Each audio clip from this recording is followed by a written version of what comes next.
Hey guys, welcome to Real Life School Podcast. I am Tyler Pensick, and this video is going to be geared towards military members in the last year and for those that are dealing with medical situations, okay? I had a fouled knee surgery and it put me into a pretty rough spot to where I had to be med boarded, okay? And during that process, they go through all your records, they go through all your background. They're trying to build a case for saying, hey, why is this active duty member not fit for duty, right? Well, it was pretty daunting, right? There's a social worker that actually handles your case. He or she is your point of contact throughout the entire thing. Some of them are good, some of them are not good. And a lot of the information that you find online via Google is totally unreliable, right? And most people don't want to talk about this type of stuff because it's personal. So during the year of the medical board, you sign a bunch of privacy statements and allowing other people to review your documents. They give you an attorney. They give you all this other stuff. Well, my suggestion for you guys is to identify, what is it that you want out of the process? Do you want to not be active duty anymore? That's going to be a question that they're asked, or you'll be asked. And then there's going to be a bunch of exams, okay? Social workers will tell you, make sure it's not the best day for you. I'm not telling you to lie, but I'm telling you that, you want to make sure that whatever range of motion, it's kind of the worst day of all your treatment. And that's how you know that the system is completely flawed. I deal with a lot of military members that are going through the system right now, and I share with them my story, and I've been able to help a lot of them. And for us, I spent a year dealing with this medical stuff just to get out of the military, and it was a long, daunting process, okay? For you that have kids and you're being medically separated, which means that you do not hit the wickets for medical retirement, then you are probably covered by the VA as the military member, but you are not covered as an entire family if you're not medically retired. Why do I bring this up? Because when you get out, insurance is super expensive, people. And I don't think many military members understand the cost that is associated with having your family covered.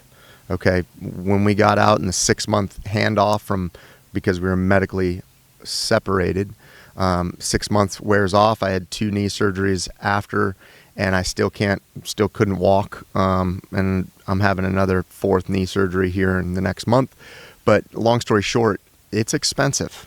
Okay, and that's kind of another benefit that the military provides for its family is the health insurance. So people get sick and they just go on a sick call. But the point of this is you have to identify, is it worth, whatever the findings are, is it worth fighting it to try and get medically retired, vice medically separated?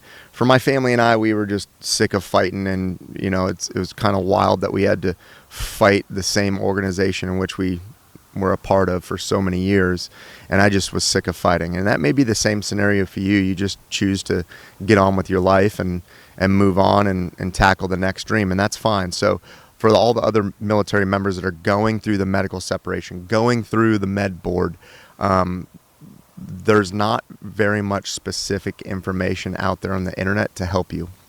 That's where I come into play. I'm 1 year as of today outside the Marine Corps. It's been a wild ride, still working on knee surgeries like I mentioned, but the process and the people that handle your medical board or your PEB, they may or may not provide the best sort of counsel for you. They're basically reading off a script for a variety of reasons, and I don't blame them. They're just trying to stay hands off. If you're trying to expedite things, they definitely are not the ones to do it on your behalf. I recommend that you take some action, start getting points of contacts, phone numbers, and emails. If you want to speed up the process, it's going to be in your hands. when you make the transition, if you are medically separated, you need to start planning for your family in terms of healthcare, because it is super expensive. Like I talked about a few minutes ago, average family of 4, so mom and dad, a couple of kids, it's about $1,200 to $1,500 per month for good coverage. What I mean by good coverage is low deductibles, lower copays, and a variety of physicians that you're able to actually see without having to go out on network, which is super expensive, or have high deductibles. Like, I'm telling you, the healthcare industry is very expensive. So for military members, I want you guys to consider that wherever you're at in this medical process. So lessons learned over the last year, literally a year today. Okay. Your time is so precious. And with the incredible training, with the background in the military, you have a sense of urgency. You know, that hurry up and wait is very real. And when you become a civilian, the timelines are not as strict or stringent as they normally were when you're in the military. So adapting to the civilian life is hard for most. It's been hard for me, right? Unless you're working for yourself, you are at the mercy of the civilian life and their processes.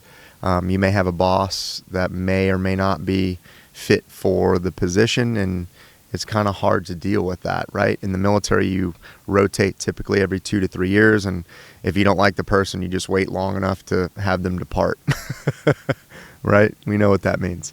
I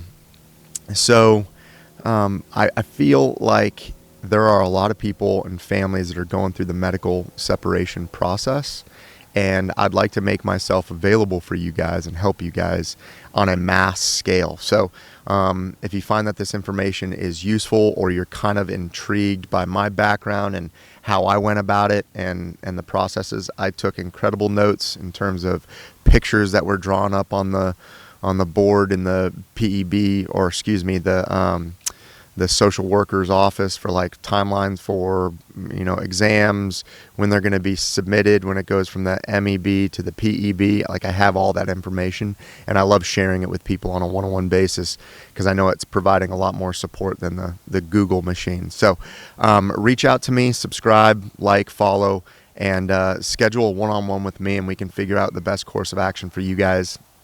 I'll leave you with this. I was just speaking to somebody about a week ago regarding their entry into the medical separation process. And we spent a lot of time on the family aspect, because as a single person, the things that you think about are totally different than if you are the man in charge or woman in charge, and you have a family, right? So there's a lot of questions, direct questions, that need to be asked of you. And if you don't have a good confidant to back you up or sanity check, then you kind of get lost, and you kind of take what they give you. And I don't want you to be in that position. I was there. Nobody, held our hand and walked us through, because it's very personal, right? Your medical is obviously personal. And for the record, they say medical is personal, all that stuff, but my entire medical package was sent to somebody via email with the same last name as somebody that it was supposed to get sent to. No apologies, no sorries, no actions taken in terms of recourse, even though my medical stuff was sent to somebody in the Northwest United States. And then I went to my boss, my CEO, and I was like, hey, did you see that was sent somewhere else? Complete topic change. So I understand all the foul ups. I understand how people operate. I understand the arm's length distance, but I'm an open book here, and I'm just here to provide some support and extra sanity check for you and your family, because ultimately, when the uniform comes off, you're on your own. Totally. There's support via the VA. There's other resources out there, but they're hard to come by that are specific to your situation. And I am right now partnering with a bunch of nonprofits to let them know, hey, here's what I can provide: financial advice, some real estate advice, but there's no real specific organization that's going to take care of you in a full circle. And that's kind of what I do here. So reach out to me, and I look forward to seeing you guys soon. Bye.